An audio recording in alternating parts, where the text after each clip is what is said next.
Hello and welcome back. Thank you so much for joining us. My name is Gillian Parker. I'm Senior Manager at the Policy Insights team at Economist Impact. Great to see you all here today. And we are talking about decarbonising supply chains. It's quite a big topic at the minute. And today joining us, we have Charles Haskell, Decarbonising Programme Manager from Lloyd's Register. Welcome.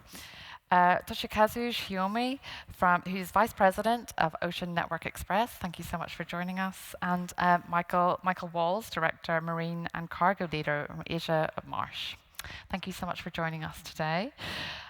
So we know that the shipping industry is integral to the growth of the global economy and trade, and it has quite the hefty goal of net zero by 2050. By some estimates, the industry will have to invest 1.5 trillion to make that promise a reality. How can the region finance this massive ambition? So we'll dive right in with you, Toshikazu. Where are we on track? Is the industry on track to meet that ambitious goal? Sure. At this moment, as ONE, we have two environmental goals. One is to reduce carbon intensity 70% against the base year of 2008 by 2030. The another goal is GHG net zero, including Scope 1, Scope 2, Scope 3 by 2050. And we actually on track, and I believe every shipping company is on track to reduce that. So 70% is huge, but last 40, 50 years, shipping company has been improved their efficiency. And we are actually ahead of the track. And 70% reduction by 2030 is exactly the same of the 2050 IMO target. We are already 20 years ahead. And I believe another shipping company can do that. In that sense, we are on track. But last 1 mile to reach net zero by 2050, it is a big challenge. Yeah. As you say, we need huge amount of the investment, and we need technology. And that last mile, is that where you see the bottlenecks really starting to come to the fore? Okay, you are talking about the finance. Actually, I'm coming from finance sector. I'm working for the banking sector the last 26 years. And why we have difficulty to raise the finance is finance is a bit doubt about if shipping company can collect the money from the client. Okay, it's a huge amount. So therefore, if client cannot pay us, clearly we cannot continue the business. It's not sustainable. So therefore, everyone is talking about green finance at this moment. But I have a strong confidence we can do that if we can deliver the message to each consumer how much they need to pay. One very good example, which is raised by AP Moller Maersk, is our leader in the industry. In 2020, in their sustainability report, they asked the consumer how much they need to pay to full decarbonization. So they ask the consumer, now you are buying $100 pair of shoes, which is produced maybe somewhere in Southeast Asia. And consumer is maybe they are in North Europe. How much they need to pay? Actually, if the, how can I say, fuel price is double up, their additional cost is just 6 cents. And at this moment, alternative fuel cost is 3 or 4 times more than fossil oils, which means if it's 4 times, still 6 cents by 4 is 24 cents. Those who can buy the $100 of shoes, are you ready to pay 30%, just 24 cents? Of course, we can do that as a consumer, right? But we are talking about huge money, and we are hesitate to take that, which is quite, how can I say, ridiculous for me. So maybe we can be quite transparent to the society, because society, in the end, it is their cost. And of course, we will try our best to reduce the fuel consumption by doing everything. But all of the costs cannot be absorbed by a shipping company. Agreed. Michael, I think actually, and we've spoken about this before, the lack of consensus around where we're going in terms of sustainable alternative fuels. Yeah. Are we hedging our bets and putting a little bit of money in lots of different pockets, or should we be putting our money in all one basket? Well, that's the million-dollar question, is it? I mean, are we going to have is it right to expect a multi-fuel approach, or should we be hoping for some kind of consensus? And that's, what everyone's been talking about at the moment. The issue really, I think, as much as you have some of the first movers in the shipping companies taking a position on whether it's methanol or ammonia, I think the sort of bigger question is the infrastructure piece going to keep pace with that? And that's where we sort of green corridors come in. But at the moment, there seems like there's a little bit of a disconnect between what some of the bigger shipping companies and charterers want to do and drive those choices. But the practical realities is the infrastructure going to exist to actually support those choices? And so you have, I think, a large majority of the shipping operators, particularly in the sort of medium to small sector, that are waiting. Mm-hmm, mm-hmm. I think that's a great point there, looking at the smaller. I mean, this seems to be a common theme in terms of decarbonising any sort of supply chain, that the smaller actors seem to really struggle to catch up. Charles, I was wondering also, you work with a lot of clients, obviously, in the shipping industry on technology and compliance. What are some of the blind spots in the shipping industry and in terms of reducing those carbon emissions? I think in terms of where we're looking at blind spots and where we're moving down is firstly, when we're talking actually what's the final goal, and we're just talking there about is the industry on track to meet the goals, and currently the IMO's goal is 50% reduction of absolute terms compared to 2008 levels. And that's more aligned to Paris. That's not aligned to Paris, that's aligned to 2 degrees warming. And the pressure at the moment is on for the IMO to align more with 1.5 degrees, which will mean 0 by 2050 and more stringent 2030 and 2040 goals. So one of the things is that uncertainty there, and what level are we going to go down? And those discussions are still going on at the moment.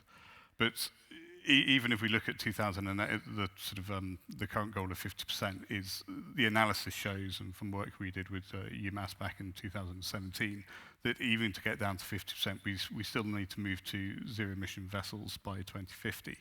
And that brings in a whole sort of plethora of challenges. And the way we've modelled this is we've looked across technology challenges, investment challenges, and community challenges, which includes policy, because the 3 of those all interrelate into each other. And then, as we've talked about as well, is across the whole supply chain, because this isn't just a shipping issue.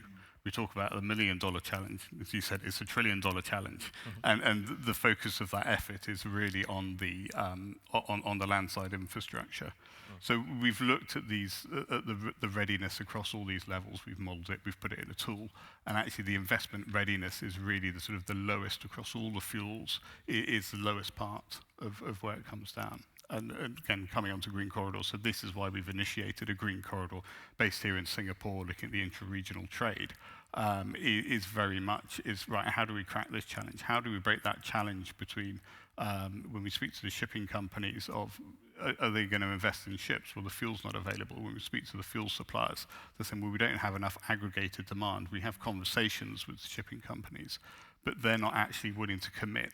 And therefore, they're not willing to commit to building $1 billion infrastructure plant. So we've got to break that chicken and egg. And that's what we're trying to do at the moment in the Silk Alliance, is really understanding the aggregated demand, pull in the fuel suppliers, and pull it in. So some of it's collaboration and bringing it in, and that's where we're seeing the blind spots at the moment.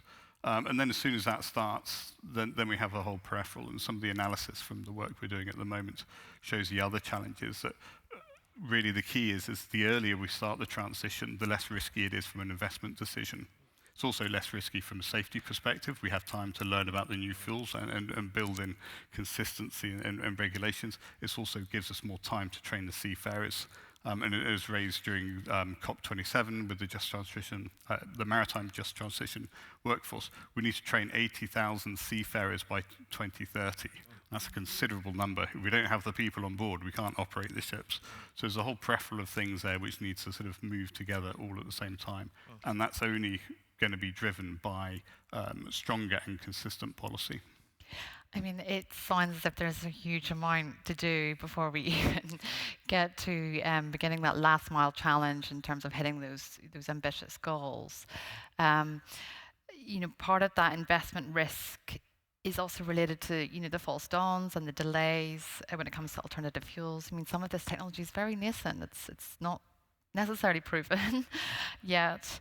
Um, so, Toshikazu, what's changed this time, and how will container ships be built today, and over the next 5 to 10 years, how will they be fueled? So, what are the sort of measures that you're taking in terms of, is it retrofit exercise or is it building afresh? Mhm.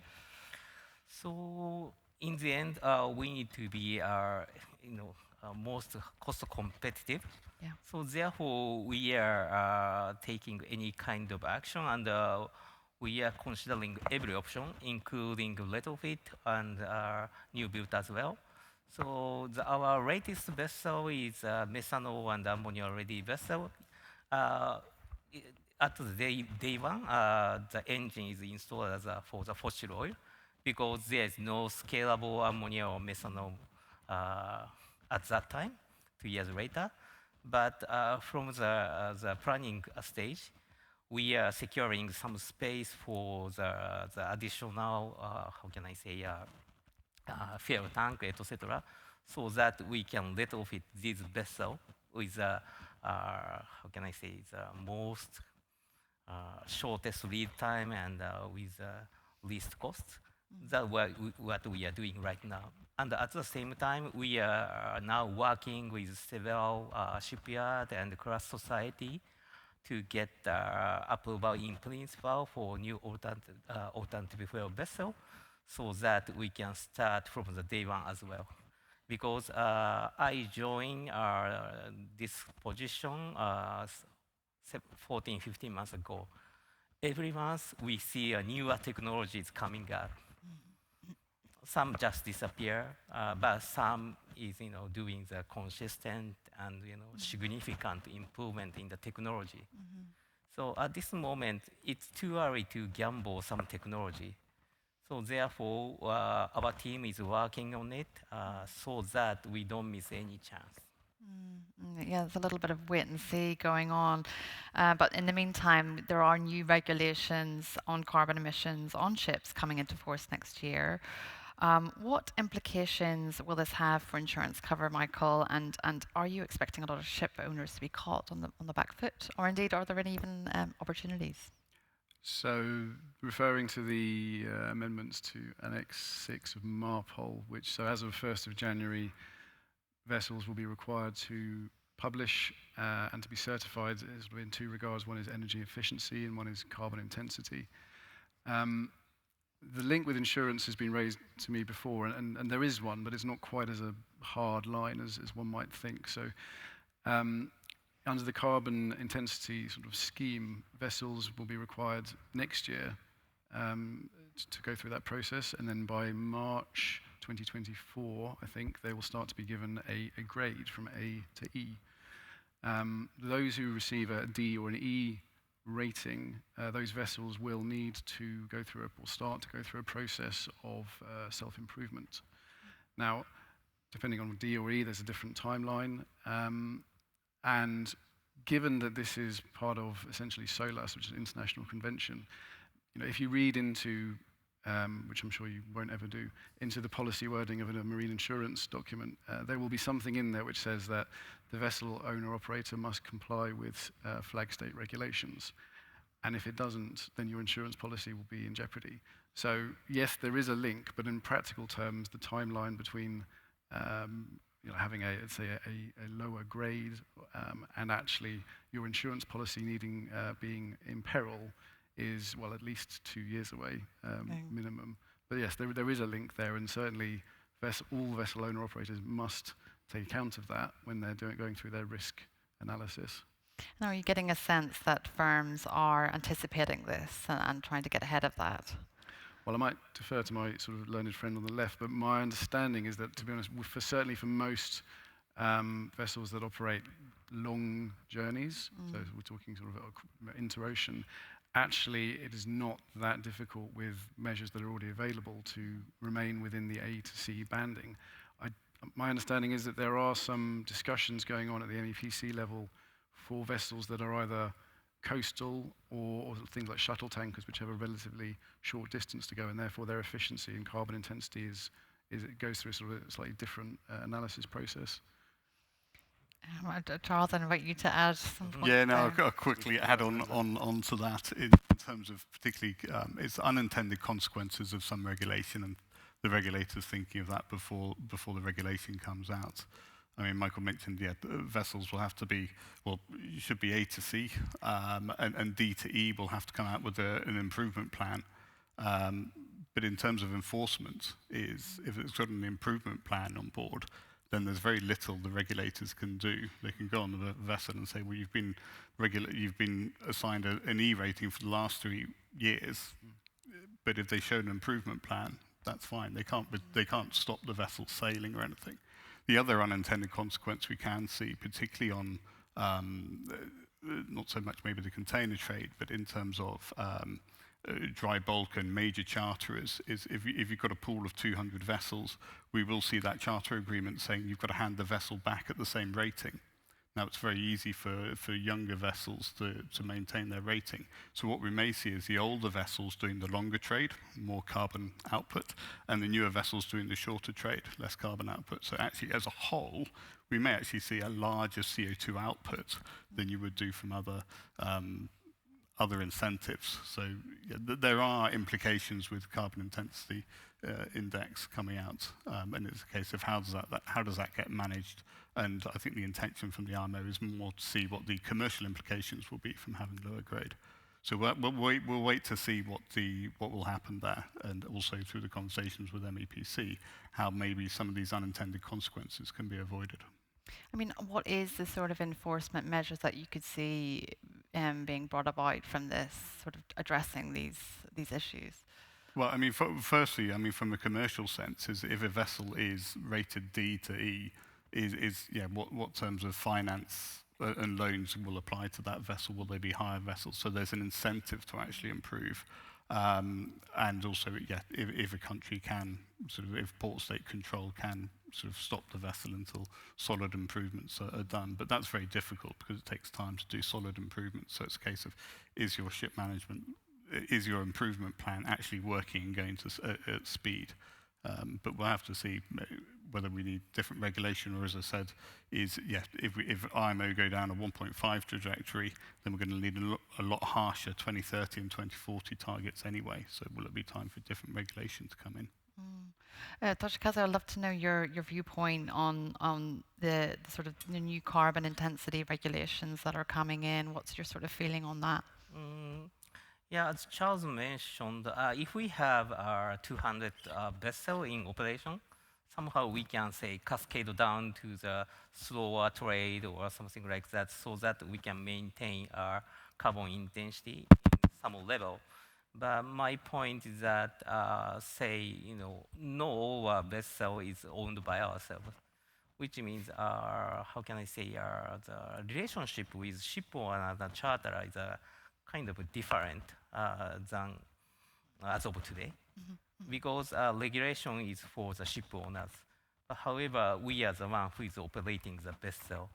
So yes, we can detour these kind of vessel to the slower trade, but at the same time, we need to maximize our fleet, how can I say, efficiency.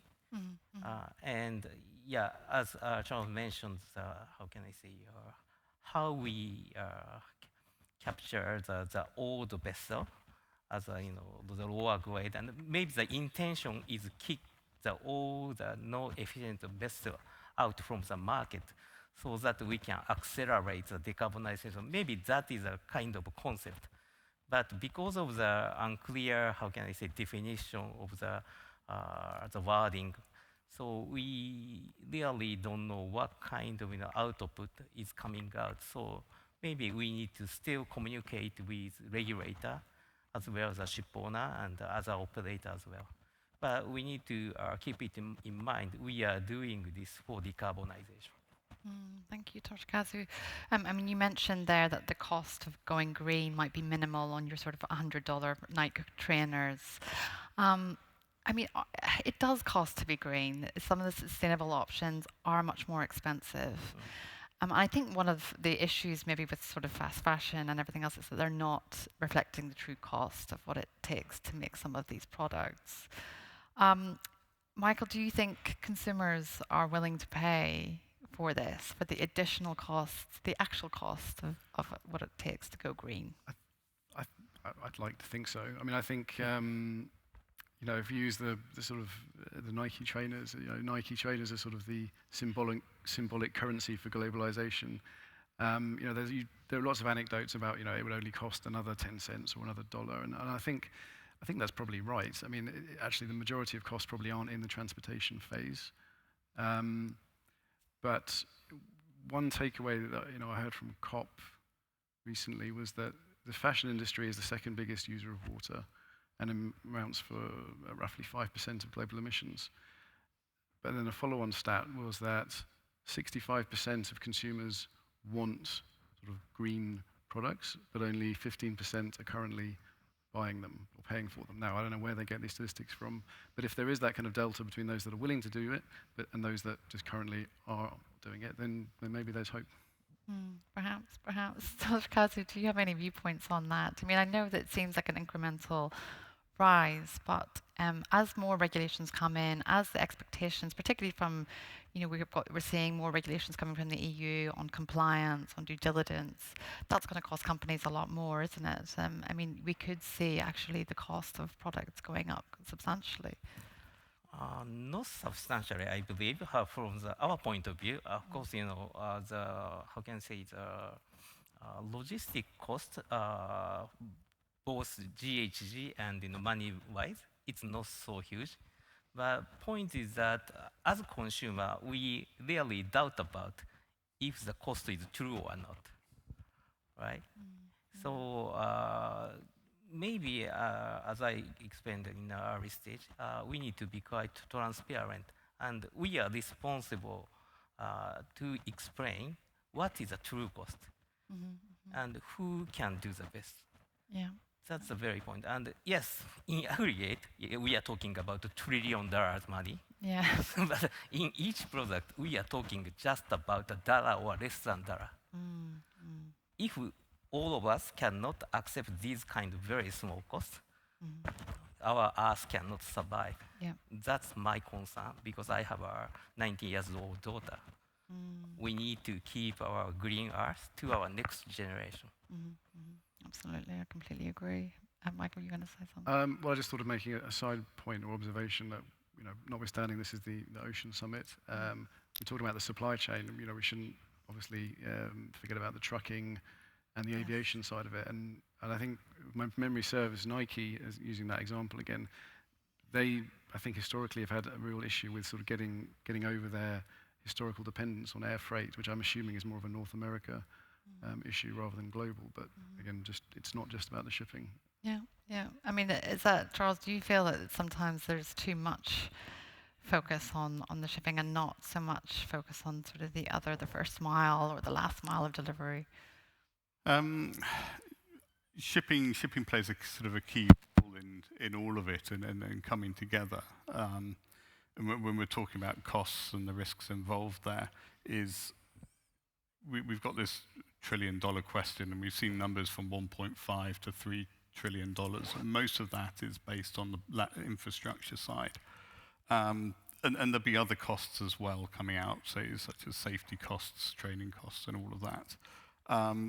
And I think when we look at shipping, at the moment shipping transports goods the lowest CO2 per ton per mile, and that's something it can hold. So when customers or end users are looking at their scope 3 emissions, shipping holds itself quite well at the moment. And the danger is that if shipping does nothing, is where will that sit in 10, 20 years' time? Because we know trucking, electrifying, okay, aviation, I don't think we can be part of the equation there for goods, but when we look at rail and trucking, as soon as they decarbonize and electrify, shipping will have the highest CO2 per ton per mile. So it's going to sort of transgress. So it's more of a question in shipping is what's the cost of doing nothing? Yeah. And it's a reputational risk there. But then when we look at the safety risk, and it's in terms of what would it cost to do nothing, and we're talking about as well infrastructure, the trillion-dollar question being really focused around the ports. If we do nothing, ports will have to adapt to and be more climate resilient, and they're going to have to do that anyway. But if we're talking about a 3-meter sea level rise, is the cost of ports is going to be in the order, or if not more, in terms of that for developing. So I think often when we're talking about cost and cost of shipping, is we've got to compare apples to apples, and compare that cost to the cost of doing nothing, not what the cost of doing business is today. Yeah, absolutely. I'm going to open it up now to the audience. If anyone has a question, we've only got a few minutes left. We have some roving microphones, so please raise your hand if you have any questions for our panel. Yes, this gentleman here. Yeah, hello. Yeah, I had a question about, I mean, Asia Pacific being pretty much the factory of the world at the moment. The refueling centers are predominantly going to be here, you know, in China and Singapore, Hong Kong. Which of these ports do you feel are getting some of these, like in particular methanol or the ammonia type bunker services in order, or even planning to do it? That would be my question. I don't know who would like to Well, take that. I'll go first, and then Yeah. probably hand over to you, Morley. Yeah, At the moment today, none, to put it bluntly. I mean, the industry is waiting on this scenario of which fuel are we going to choose, when's it going to be cost competitive to use the fuel, because the fuels are going to be 2 to 4 times more expensive. So there's no early mover advantage today. It's very prohibitive. I think we will see, I mean, Singapore being a key bunkering hub at the moment will still maintain that key bunkering hub area, but it's going to need to import the fuels. So I think we will, over time, and as we move towards 2050, we probably will see business changes, because the other aspect of the fuel is they're less energy dense. So you're going to have to carry more of it. And there's 2 ways you can get around that. You can either have a bigger fuel tank on board, lose cargo, or you refuel more frequently.